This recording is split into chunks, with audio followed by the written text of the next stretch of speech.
Am I audible? Is it echoing? Yes, No. yes, you're on.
Hi everyone, good evening. We'll wait for more 5 minutes for others to join and then we'll start the session at 7:05.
So a very good evening to everyone. Thanks for joining the webinar. I'm Shilpa Agarwal, VP Transaction Advisory at Simplibus. And I have over 10 years of experience in handling fundraising transactions for early stage startups and growth stage startups. And I've been advising them on the entire fundraising journey from start to end. So the topic for today's session is fundraising clarity for first time founders.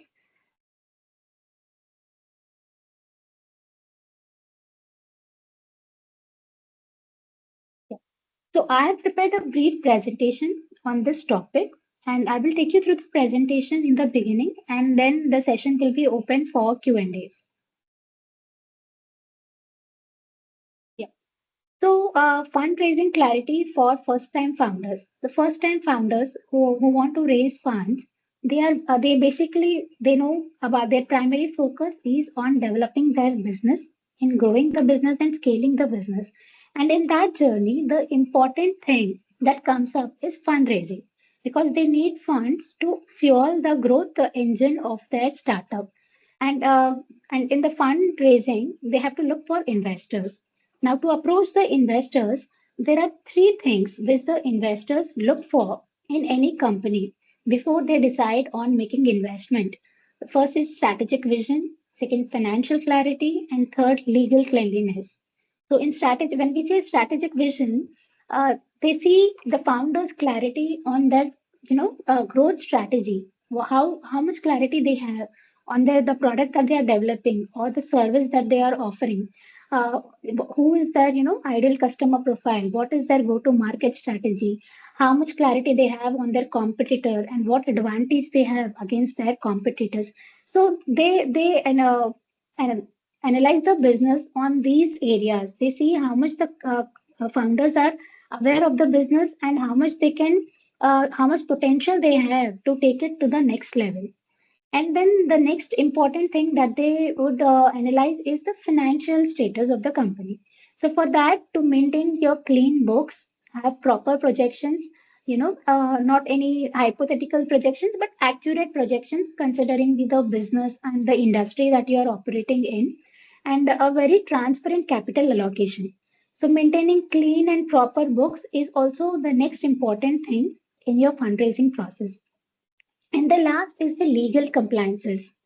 So it is very important. The third important thing is legal and compliance status of the company. So the startup has to ensure that whatever legal laws are applicable to it, they have to be fully aware of the legal environment that the company is and ensure that all the registrations, licenses, labor law compliances, employment and establishment laws, Companies Act compliances, if there is any, foreign investment in the beginning, then FEMA compliances, everything is properly documented. All the share certificates are properly issued. So legal and compliance status is the next important thing that the investors look for. And once the investors develop the interest in investing in the company, the first thing that you get from them is the term sheet. So term sheet is the first document. It basically comes from the investor. It is a non-binding term sheet which will have the primary conditions and not the detailed conditions of their investment, but the very primary to begin with conditions covering the investment. So they will have the important condition terms that are there in the term sheet could be like the valuation cap, amount that they are investing, number of shares and instruments may not be defined in the term sheet because it is at a very early stage. But the amount, what amount that they are looking to invest in the company, that may be covered in the term sheet, and the important rights that they are seeking from the company relating to dilution, how much shareholding percentage they are looking at, if they want to have a board seat or a board observer, any protective provisions, liquidation preference, or fixed period of exit with a fixed return. So these important things, whatever the investor demands for his investment, are covered at a very higher level in the term sheet. So once the founder gets a term sheet, he should not be, just driven by the investment amount.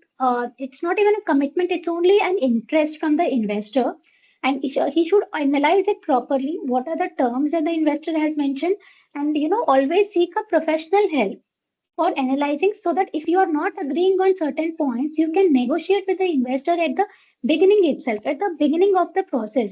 Because crucial terms like dilution and protective provisions, board seat, all these have to be discussed in the beginning, and investors and the company both should have clarity on what the investor is bringing and what the investor is taking for the investment. So always, seek a professional advice on the term sheet. The second step in the process is once the term sheet is signed, the investor would do his due diligence.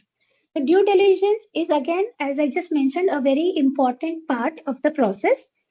He would do a finance, legal, compliance, and taxation due diligence, a thorough due diligence covering all these areas. So for that, what we suggest to the founders, the first-time founders, is that because their focus has always been the business and compliance side sometimes gets ignored. So we always tell them that once you plan to raise funds, you do your own reverse due diligence. You do your due diligence before an investor does it, so that you know beforehand what are the compliance gaps, where you have missed any compliances, and if anything can be rectified, you can do that before an investor comes in. There are two advantages. A, it saves time in your due diligence process because you already have a data room created with all the documents, and you have already rectified the gaps. So B, there would be no challenges from the investor, that he would not find any major compliance gaps. So, this is very important, that you have to be, founders should adopt an approach of being diligence ready. So, yeah, they have to do their own, hire a professional who can do a diligence, a voluntary diligence on the company, create a data room wherein all the documents relating to finance, legal, compliance, taxation are properly maintained, and it will be very easier, not just for the first due diligence round, but for your further due diligence rounds also, because incomplete records and weak governance just would just delay the fundraising process even further, and also give an advantage to the investor to negotiate on the dilution and the shares that we are offering to him. So due diligence is very important, and it is very important for the founders to be prepared for the due diligence before the investors come in. Yeah. So next is, once the due diligence has given a proper picture and the number of instruments and everything is decided, the investor commits to invest money in the company, and then we execute a definitive agreement.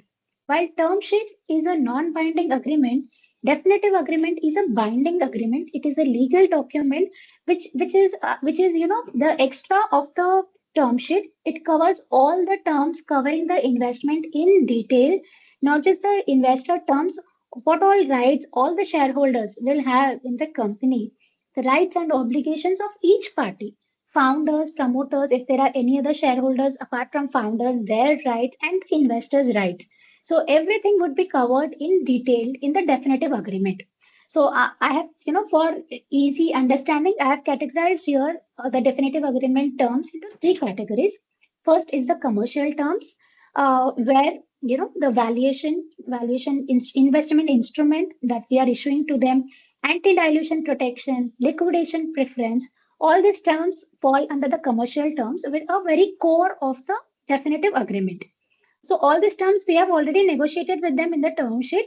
Only the complete process and how they work, and what, in case any instrument, any clause is brought to is enforced, then how the enforcement will happen. All that will be mentioned in detail in the definitive agreement. And then the second para would be on the control and governance rights.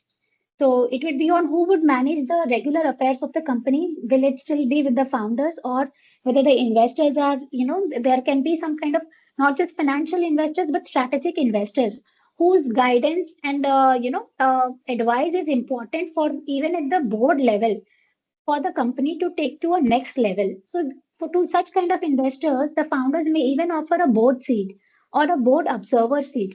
So those things, reserved matters, the somebody who is investing a good higher percentage of stake in the company would always reserve some matters, that these matters should not be passed without my consent. My affirmative voting is very important for company to take this stage, transactions, like company changing the line of business, or going for merger amalgamation, or sale of its assets. So these core items which affect the company significantly, these items, they investors reserve for their consent. And then information and inspection rights, whatever the founder decides with the investors, like monthly MIS, annual budgets, performance reports, quarterly meeting with the investors. So all those rights are covered in detail in the definitive agreement. And then the last is the protection and exit mechanism. So now this is again a very important part of the definitive agreement, where we write, what are the exit rights that we are giving to the investors. Because the early stage investors usually look for exit, once the company reaches a certain level, once the company goes for Series A, Series B, Series C fundraise round, the early investors usually seek exit. They are going to be there the company for that period of time, say 5 years or so. So sometimes with some investors we agree on a fixed IRR, that we will guarantee this return on your investment, which we will give to you within 5 years, 3 years, 7 years. So those rights are clearly mentioned in the definitive agreement. And then there are some promoter rights, because promoter being a majority shareholder, we gave certain rights to him also: tag along, drag along, right of first refusal. And then the founders can also have a non-compete and lock in on their shares so that they don't exit before they provide exit to the investors.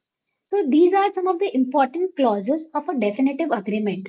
So it is very important that the definitive agreement is drafted by a legal professional. And if the investor is giving you a definitive agreement, then it is important for the founder to get it vetted by some legal counsel from his side, so that he may because the founder may not understand all the terms of the agreement and how it is going to affect his company or his shareholding. So it is always, important to seek some help in understanding the clauses properly with the investors, because this is your first agreement. You will have more fundraising rounds in future, and even at that time, whatever rights you are agreeing with this investor will also be analyzed. So it's important that every fundraise round you have a proper definitive agreement which is prepared in the interest of both the parties. Then some other important things that the founders should take care is the founders agreement. Usually, there are more than one founder in a company, sometimes two founders, sometimes three founders, and they all start the company with a common idea. But, most of their terms are just orally agreed. They don't document that agreement. So founders agreement is also very important, which most of the founders ignore or do not pay much attention to. They'll be like, we are, good friends, we are starting this business, and it's all based on handshake. But we always suggest founders, no matter if you are even from the same family, even if you are friends, good friends, whatever it is, but it is very important that you document your responsibilities, roles in the company. A proper founders agreement is very important, and even that would be preferred by the investor, that in this company everything is properly documented and there is complete transparency. In fact, it is also important to have a founders agreement to avoid conflicts in future, because anytime there can be any conflict in future. In future, if there is any conflict, instead of going to legal way, this would help you in settling the matters amicably, because in the founders agreement we also define the exit right in case of dispute between the founders. Today, all founders are aligned, but tomorrow, if they are not aligned, then how the shareholding has to be dealt with. All those provisions are covered properly and in detail in the founders agreement. So, even what each founder's role is in respect to the company. Somebody might be handling sales, somebody might be handling marketing, somebody might be on the product side. So each the roles and responsibilities each of the founder are properly documented in the founders agreement. What would be their remuneration, or if they are not taking remuneration in the beginning, at what time, at what milestone they would start drawing remuneration. And if there are three founders, it's not necessary that each of them contribute equally to the company. So, somebody might be contributing fully in the company, he might be the primary founder, while others may just support him on one or two areas while they have their own works. So, your equity between the founders also should be divided according to their contribution, and not just because the three have started the business together, it will be divided equally to them. No, you should always assess how much would be the contribution from each of them, and accordingly the equity should be divided among three all of them, and there should be proper lock-in and vesting provisions even for the founders.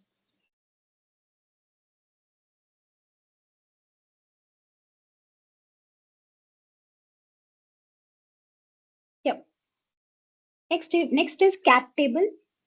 So a cap table is something that we have seen in our experience, that many times the founders put in money, but there is no proper allocation of share capital to them. So this is one common mistake that usually happen with early stage startups and first time founders. Whenever the company needs funds, the founder puts in money. Whether the money is in the form of share capital or in the form of loan, they have no clarity. At the end of the year, their CA would do some adjustment which is not in line with their expectation or not in line with their strategy for the company. So it is very important that you draw a plan that companies require so and so funds, and this funds till I find an investor would be invested by an promoter in the form of capital or in the form of loan, unsecured loan. So a clean cap table is something which is very important for a startup. From your incorporation, you have to see that even the early stage, at the time of incorporation, share you have a share capital, you put in the money, but sometimes we see that the share certificates, there are no share certificates, they were never issued. So, later there has to be a stamp duty which has to be paid on the share certificates. Then later these things create challenges. Early, when you address these things when there is time, they do not cost you anything. But when these things are not addressed within time, they can create a lot of challenges later on. So it is important to see that whatever share application money was received is properly allotted, proper share certificates are issued, or if the shares are in demat form, the shares are credited. You have informed your depository, and you have a clean cap table with proper title to the shares. uh, yes, and many times one more point that I would like to mention here is, even the startups take loan from even friends and family, which is actually not allowed. So you have to take proper advisory from a professional, that from who I need funds, can I from whom individuals or companies can I take loan, or I have to take it in the form of share capital only. So that advisory is also very important, because you are a company running a company which is governed by Companies Act, and which has its own rules and regulations. So you have to ensure that there are no non-compliances that you do in terms of managing your share capital.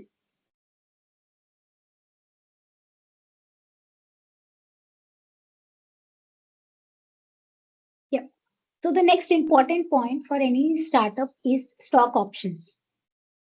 Because any startup, usually in the initial years, they have a challenge in giving higher salaries, but they want that talent. So what they do, what they prefer doing is to bundle up the CTC with ESOPs, so that the employee, also the key employees and senior executives, they are motivated to contribute to the growth of the company, to the success of the company, and they are not just employees, and they feel as the shareholders of the company.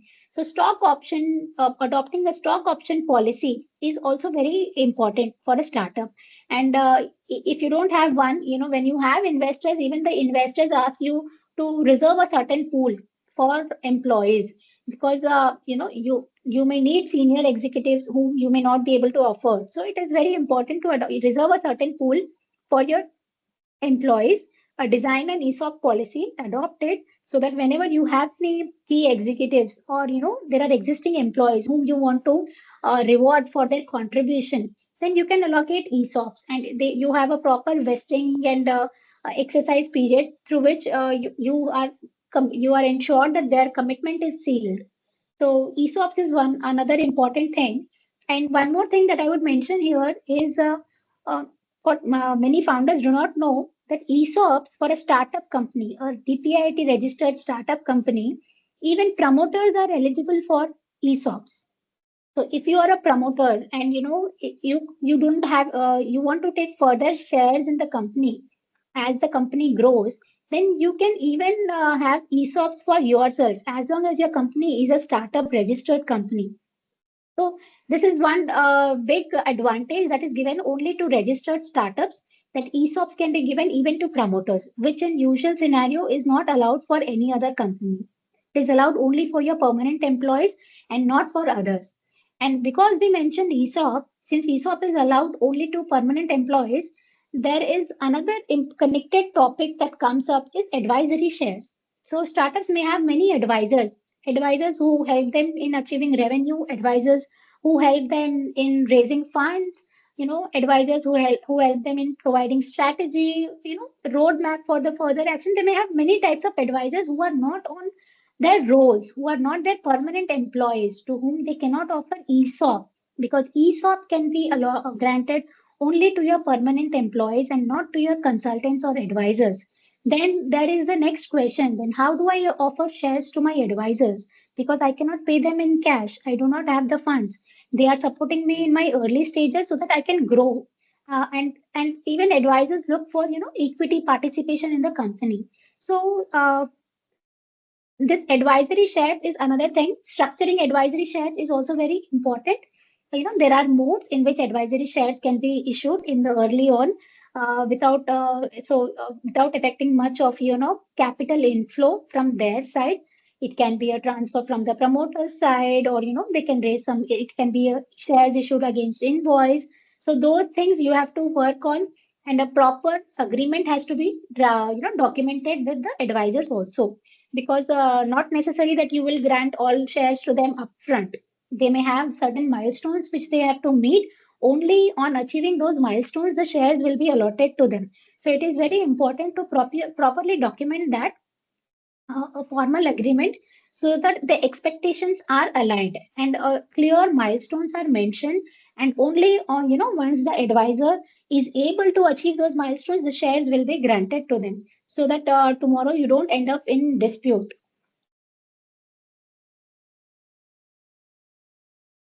Yes. So clarity is capital. So for the founders, clarity is very important. Fundraising may look like once they have, got the investor, the process is done. But no, the process begins from there. There are many things which, if they ignore now, they may have to pay for it later on. The definitive agreement, advisor agreement, founder agreement, ESOPs, all these things have to be properly structured and aligned with the long-term vision and growth of the company. So I would stop here, and I would request the participants to ask your questions, whatever you have on the topic relating to fundraising.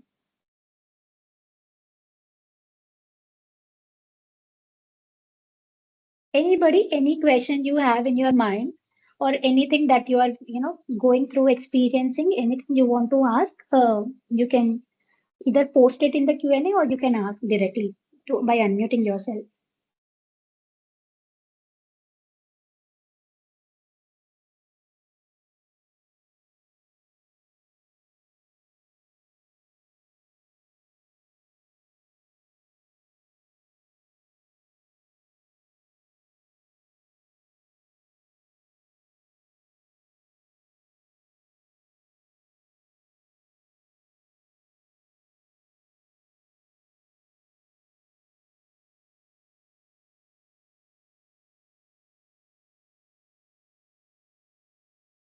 Any question from anybody, any of the founders? Yeah, you can post it in the Q&A tab, which is appearing on the top.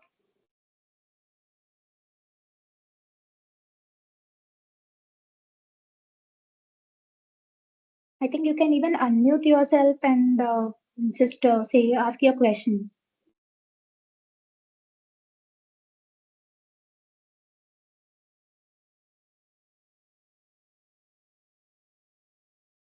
Hi, Shilpa ji, Shivram Prasad here. Yes, hi. Hi, ma'am. Your presentation has been excellent. Thank you. Really nice. See, only thing is, the promoters, I think maybe as a part of the next exercise, the promoter should be guided, how to make a pitch to the, either the GPs or the venture capitalists or the institutions about the entire, fundraising as a part of the whole project. To tell about a good story about the company, uh, about what they are going to do, how they create a value for them, and approximate numbers of how the exit values can be. This is that to be done at this stage, or at what stage that should be done? So can you please repeat your question, because I couldn't hear you in between. No, what I was just saying that because this is a presentation for the purpose of preparing the people for the fundraising activity. So the promoters also should be like, or they should know what sort of a story that they have to tell to the investors. That what is what is going to be the value creation and possible exit value and and how to present their case. I think that also may be part of this, or that simply this will be assisting them to make that.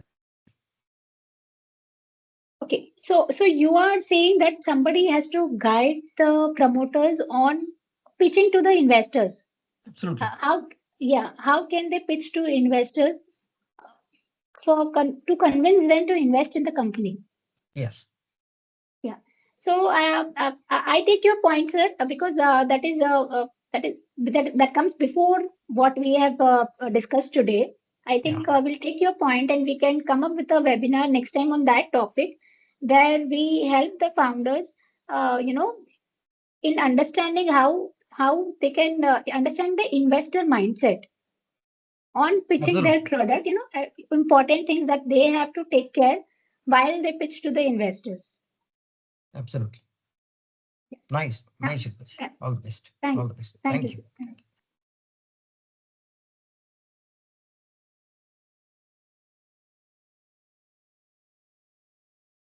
Anybody else wants to ask any question?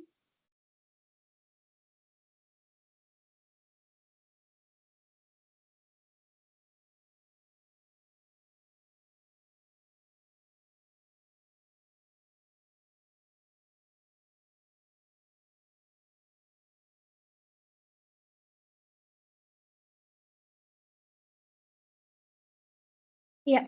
So if there are no questions, then I think we can close the session. I thank all of you for finding time out for attending the webinar. We'll keep Shivram sir's point in mind, and we'll come up with a webinar on the topic that. Thank you. Thank you, everyone. Thank you. Thank you Thank for you. God bless you, participating. Shilpaji. Thank you. Thank you. Thank you. Thank you.